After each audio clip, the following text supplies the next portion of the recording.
जय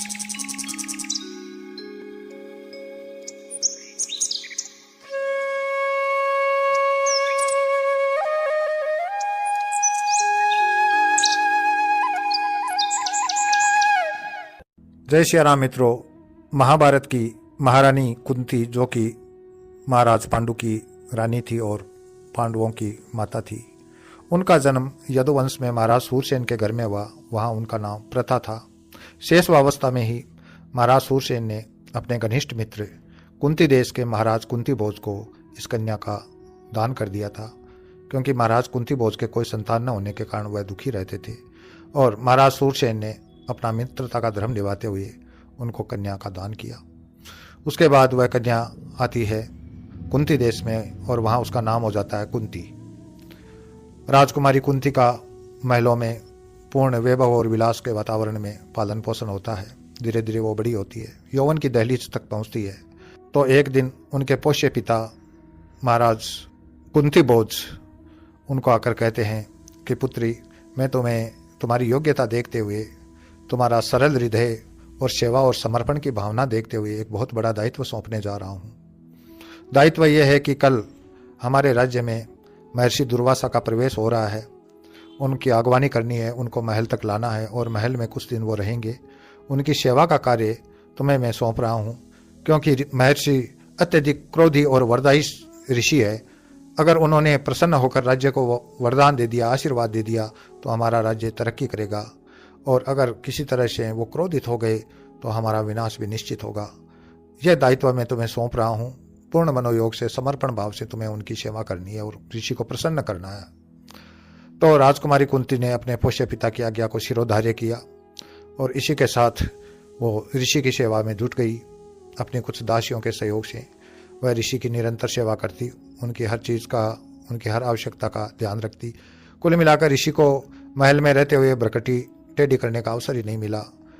अंत में जाते समय महर्षि दुर्वासा राजकुमारी कुंती से बोलते हैं कि पुत्री, तुमने पूरे मनोयोग से और सेवा और भक्ति के भाव से मेरी सेवा की। मैं बड़ा प्रसन्न हूँ तुम्हारी सेवा से, मुझसे कोई वरदान लो। कुंती ने कहा, मुनिवर, आप मेरी सेवा से संतुष्ट हैं, यही मेरे लिए सबसे बड़ा वरदान होगा। तो महर्षि दुर्वासा और ज़्यादा प्रसन्न हुए। कहा, पुत्री, ये भी एक महानता है, लेकिन फिर भी मैं तुम्हें कुछ न कुछ जरूर दूंगा। मैं एक तुम्हें मंत्र सौंपता हूँ, इस मंत्र का मेरे सामने ही उच्चारण करो, इसको सिद्ध कर लो, याद कर लो, और इस मंत्र के प्रभाव से तुम आह्वान करोगी जिस भी देवता का, वो देवता तुम्हारे सामने तुम्हारी सेवा में हाजिर हो जाएगा। चाहे उसकी इच्छा हो चाहे अनिच्छा हो, वह तुम्हारी इच्छा पूरी करने के लिए बाध्य होगा। यह मंत्र मैं तुम्हें देकर जाता हूँ। और इसी के साथ महर्षि दुर्वासा अपने रास्ते चले गए। पीछे से राजकुमारी कुंती के मन में उधेड़-बुन चल रही थी, ये मंत्र काम करेगा कि नहीं करेगा, मंत्र का प्रभाव कैसा होगा, कोई देव पुरुष मेरे सामने आएगा तो वो कैसा दिखता होगा। ऐसी कल्पनाएं अलहड़ उम्र थी उसके मन में चल रही थी। और कुंती रोज भगवान सूर्य को अर्घ लगाती थी और उनको प्रणाम करती थी। तो उस समय कुंती के मन में ऐसा विचार आया कि भगवान सूर्य में कितना तेज है, ऐसा ही तेजस्वी पुत्र मेरे हो तो कितना अच्छा होगा। तो उन्होंने सबसे पहले भगवान सूर्य का ही आह्वान कर दिया। आंखें बंद करके जब आह्वान किया, वातावरण में सुगंध फैल गई चारों ओर। एक खुशनुमा वातावरण निर्मित हो गया। कुंती ने आंखें खोली तो सामने तेजस्वी युवक भगवान सूर्य खड़े थे। कहा, सुंदरी, मैं तुम्हारा क्या इच्छित पूरा करूं, तुमने मुझे क्यों आह्वान किया है? तो कहा कि हे देव, मुझे क्षमा करें, मैंने तो यूं ही अपने मंत्र की परीक्षा करने के लिए आपको कष्ट दिया, मैं क्षमा प्रार्थी हूँ। भगवान सूर्य बोले कि नहीं सुंदरी, मैं तुम्हारी हृदय की कामना समझता हूँ। क्या तुमने मेरे समान पुत्र प्राप्त होने की कामना नहीं की?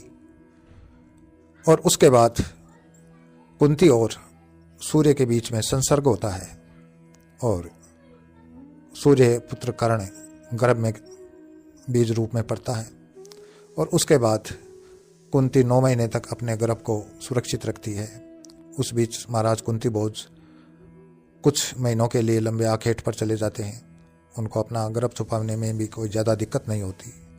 और अंत में जब पूरा समय होता है तो कर्ण का जन्म होता है। कर्ण जन्मते ही सूर्य की प्रकाश की आभा लिए हुए ही जन्मा था। कवच और कुंडल उसके शरीर पर थे।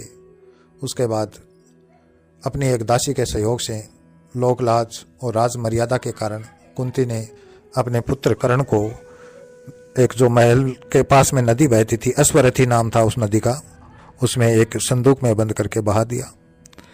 तो इस तरह से कर्ण आगे चलकर एक ऐसी बस्ती में पहुंचता है जो गरीब लोगों की बस्ती थी, मछुआरों का गांव था, और वहां का जो मुखिया था वह एक सारथी था, अधिरथ नाम का सारथी था। उनके घर में कर्ण का फिर पालन पोषण हुआ और एक बार तो दुनिया के सामने वो उस सारथी अधिरथ का ही पुत्र था, लेकिन वो वास्तव में सूर्य के संसर्ग से उत्पन्न कुंती का पुत्र था, सबसे बड़ा पुत्र। भगवान सूर्य को नमन करते हुए हम अगले वीडियो में फिर मिलते हैं। मैं अपनी वाणी को विराम देता हूँ। जय श्री राम।